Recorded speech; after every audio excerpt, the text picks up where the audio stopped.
Hi there, welcome to the new version of the South Sligo Summer School. My name is McGowan and I'm going to be doing a course called Introduction to Rhythm in Traditional Irish Music.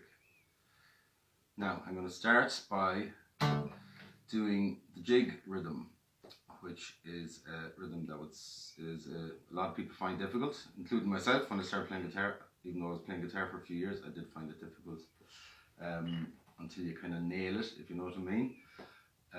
So we're going to start with that one and we'll see how we get on from there. I'll start by just explaining that I'm actually in drop D tuning, but it doesn't really matter because if you're in Dagad or standard or drop D, it doesn't really matter that much because really this the right hand we're concentrating on. So I'll just get warmed up, give you an example maybe of a few things. I basically do the jig rhythm in kind of 5 different ways, all of which are related to each other, as I'll show you. Now for a start, your basic jig rhythm is something like this. It's a, at the jig.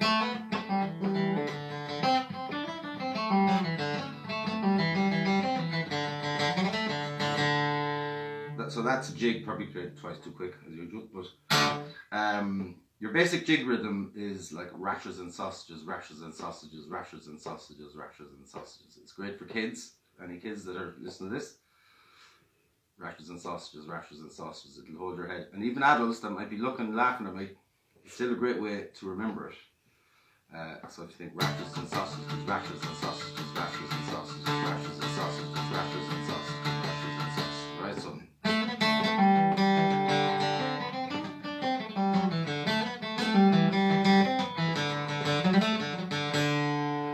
right? So but I'm not concentrating on tunes today really, I'm just concentrating on a right hand approach that you can use with with most jigs, let's say.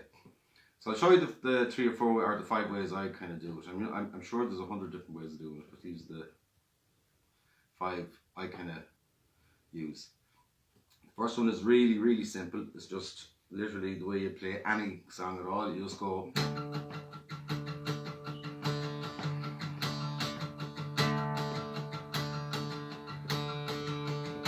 So it's just down, like down, up, down, up, down, up, down, up, down, up, down, up, down, up, down, up. So yeah, really easy way of doing it. But you just put the emphasis on different parts of your hands and that. But I'll show you that in a second. So it's like that. And the second way is just the opposite of that way. It means that you're starting on an up, not a down. Oh, I probably should have explained, but most guitar players will understand this, and the kids will as well. Is that that's a down and that's an up. That's a down and that's an up. Because I know there's sometimes a bit of different people call the top string and the bottom string different names for different reasons, but that's when I'm calling it down and that's when I'm calling it up. Okay, so the first strum, really easy, but it's very important strum and it suits a lot of stuff. It's very laid back kind of a rhythm, but it can be really nice on a jig played slowly, just like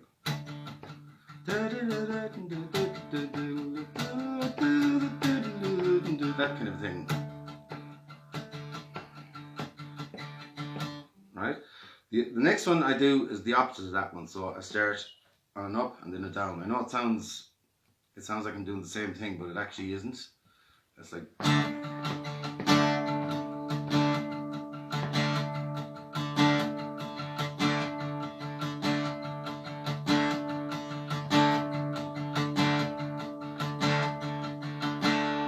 it's almost the same thing, but you might have noticed that it catches the top strings, gives it a brighter sound. So instead of this way, which is the first way,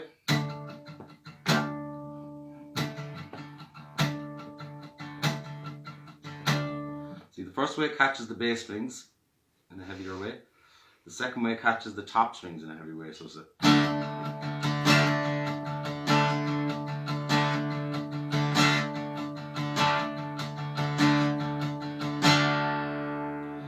very subtle difference, but it is a big difference, and especially if you mix the two of them together. So that's the first 2 ways. Now the next one is the one that most people found difficult, including myself when I started.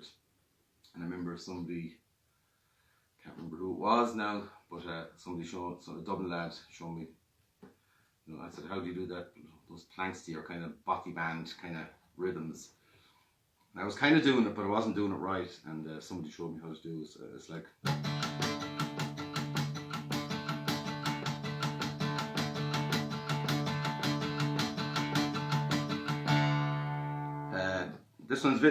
This one's a lot more difficult now, to be honest, and it's kind of one, as I say to most people when I'm trying to teach them, or when they're trying to get taught by me, which would be a better way of saying it, is that it's kind of one that you have to nail, if you know what I mean. It's like one of those, like learning triplets or something on a set of pipes or rolls on a flute. So it's you nail it, you kind of just have to sit down and do it. It's kind of putting your hand back to front every second time. But what it is it's down, up, down, down, up, down, down, up, down, down, up. So I'll do it really slow. So it's down, up, down, down, up, down, down, up, down, down, up, down, up, down, down, up, down, down, up, down, down, up. Now when you speed that up, it ends up like.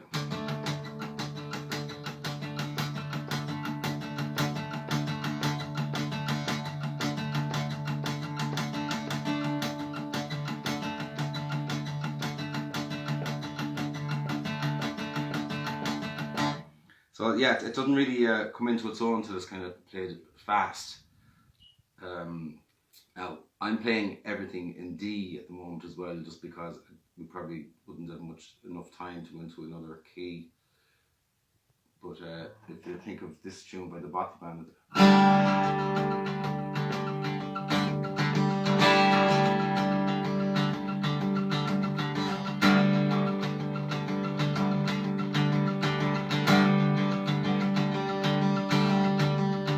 Speed it up, it comes into its own. When it's slow, it's not that effective, or not as effective, I suppose. But I suppose it is as effective, but it's just that it's really, when it gets quicker, it's into its own. Now the next one I use is kind of the opposite of that one. They're all kind of related, you see. The next one is kind of, this one is,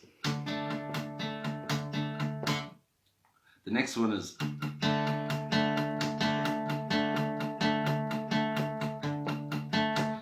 Some people are going to say they're the same. The air, but really what it is the first one I did starts on a down, second one I did starts on an up, third one I did is down, up, down, down, up, down, down, up, down, down, up, and the fourth one is down, down, up, down, down, up, down, down, up. So each one is related to the other and an inversion of them, if that makes any sense. Again, they all have their different places. The last one is kind of the most difficult one.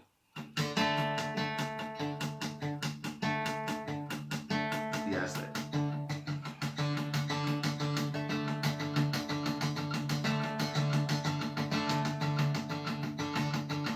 And it's one, to be honest, I would use for a slower, you know.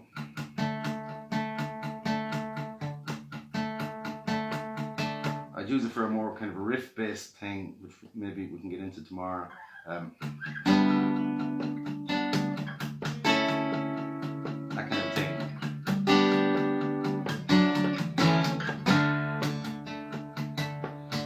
Right, so that's the 4 basic ones, and then the 5th one I kind of made up. It's a bit of a scam, to be honest with you. 5th one is a whole lot of them combined. Now what I mean by that is, if you get some of the great players like Artie McGowan, God rest him, one of my greatest influences, Shemmy O'Dowd, who thankfully is still alive and has been doing the best for the last 3 days, Steve Cooney, any of these great players, you'll find that it's very, very rarely that they stick to the one rhythm all the time. They always mix them up. So to give you an example of how they're being mixed up, I'll just mix up a few of them without even thinking about it, and then I'll try to explain what I mean. So let's say the first one, which is just the simplest one that I showed you, which was the one that I used for a long time. So that's just the first one all the time. Sorry, I'll do it again.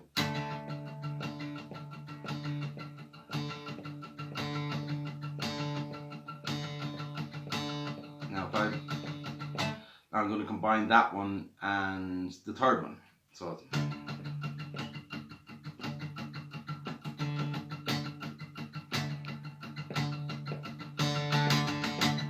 actually, I combined that one and the fourth one there. Sorry, but I'm going to see if you just change them round. Actually, there's a great thing if you're just, I'm going to give you these things as they come into my head.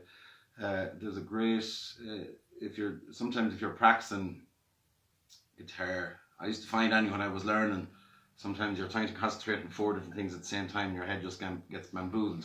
Sometimes a great approach for learning rhythm is just simply to damp the strings here and to like go like this. So like you really get to hit in on the right hand. So you don't, like, you've just one thing to worry about. It's like, I suppose if you learn the piano, it's hard to get the 2 hands, as my mother does say, you can't get the left hand working. It's hard to get the 2 hands. Sometimes you have to let the 2 hands go, but other times you have to concentrate on each hand individually just for a while. Well, that was my experience with piano. But like, I'll just show you that. Like, the first one was this. Second one was almost the same. So I'll go through those two again. They're very subtle. One is just second one. Okay, folks, sorry about that.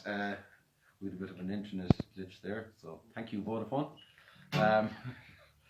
We were just I was showing you how to deaden the strings, just when you're practicing. It's so you can really isolate what you're doing with your right hand. So let's just do that again. Refresh it. So the first rhythm, or the first plectrum style, I should say, was this one. Very simple.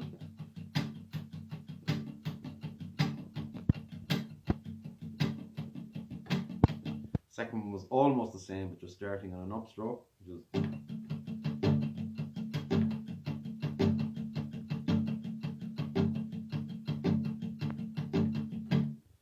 the third one is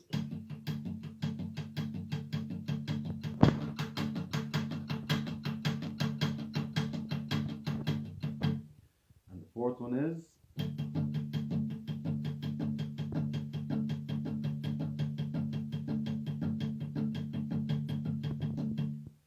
fifth one is really just not really a fifth one at all. It's more of a combination of the 4, and that's what I was going to show you. Is as I was saying, some of the great guitar players, they don't really stick to it one rhythm all the time. Very rarely.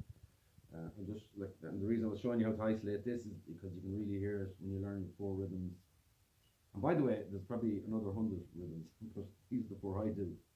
But I do consider the other rhythms that I do always kind of a combination of the 4 in some way, which you can combine in probably 1,000 different ways. So like you can go, like, for example, if you use the first rhythm and then combine it with the third or the fourth rhythm, like you get something like this.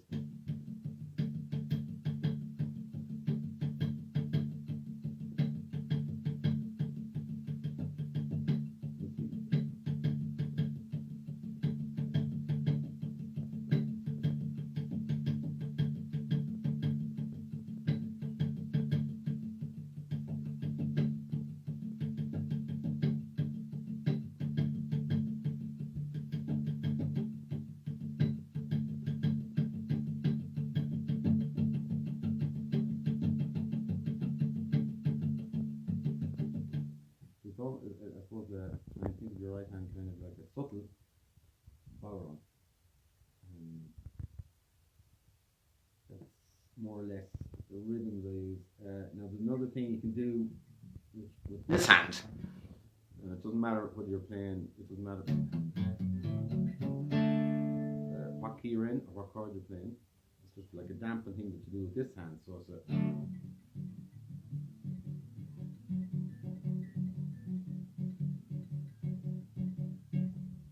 combining the two. Now it's severe on the fingers, definitely, but you don't have to do them all at the same time. Like when I started, I would only do maybe this one, and you get this kind of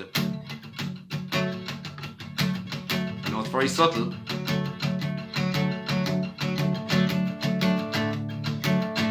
So you're getting this kind of a thing.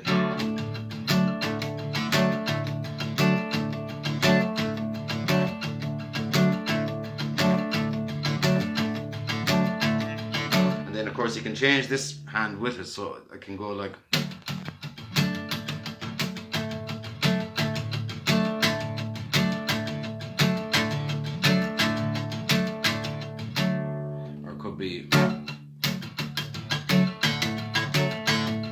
Could be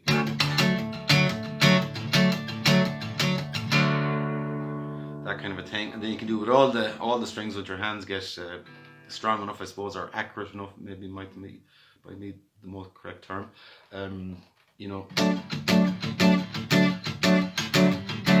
Now these are all very subtle things when you add them up. Like Artie McGowan used to do a lot of that kind of thing. Anytime I saw him playing, he always seemed to be like. You always seem to dampen the strings in some way. Not all the time, but you see, if you learn to dampen, you can get this sound. But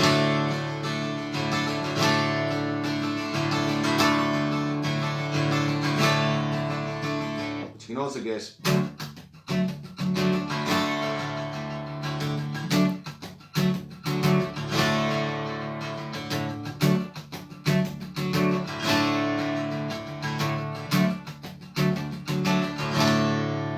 That's a combination of a few different things. I'm switching the 4 different rhythms. Now it might be going a bit quick, but we do have only 20 minutes, unfortunately. So it's a combination of that and damping with this hand. See? But it's also fine to leave that hand. There's nothing wrong with that. You can leave it like this. Gets a nice sound as well. You can combine both. See?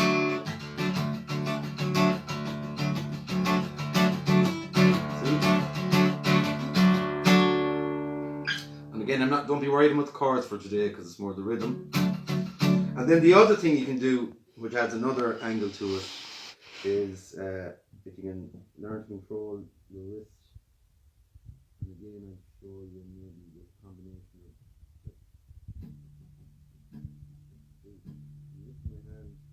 Again, like the right hand being McGowan,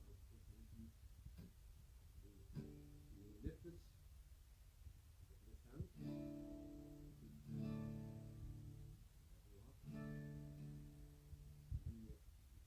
your wrist down, loosely on it, you get slight dampen down, and then you leave your wrist as hard as you can.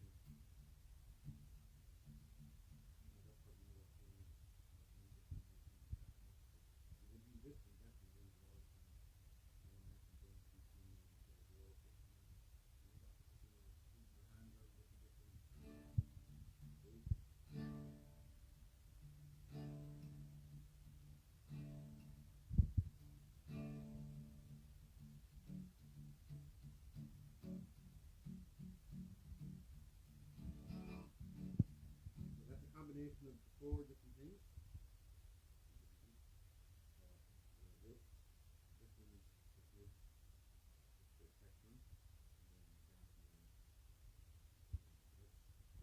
Now the other thing that you can add to it is what beat you're emphasizing on. Now what I used to do myself, because no more than most of the guys I play with, even though I understand music theory to a fair degree, I find sometimes if you start counting these things in your head while you're trying to play, you just get bamboozled, especially if it's live in a pub or in a gig or something. But like there's an emphasis, as well as all this stuff, you can put an emphasis on what part of the beat you're on. So you can go like 1, 2, 3, 4, 5, 6, 1, 2, 3, 4, 5, 6, 1, 2, 3, 4, 5, 6, 1, 2, 3, 4, 5, 6, which kind of a common one, which kind of works I would always, I would never like say that one thing works over any tune, because it's not the case, but this works over most of them. So you see I'm hitting the fourth beat, as I call it, harder than the first one. So the first, second, and third. So if you think of 1, 2, 3, 4, 5, 6, 1, 2, 3, 4, 5, 6, 1, 2, 3, 4, 5, 6, 1, 2, 3, 4, 5, 6. A lot of the time what I'm doing is hitting harder on the 4, so it's 1, 2, 3, 4, 5, 6, 1, 2, 3, 4, 5, 6, 1, 2, 3, 4, 5, 6. So it gets it.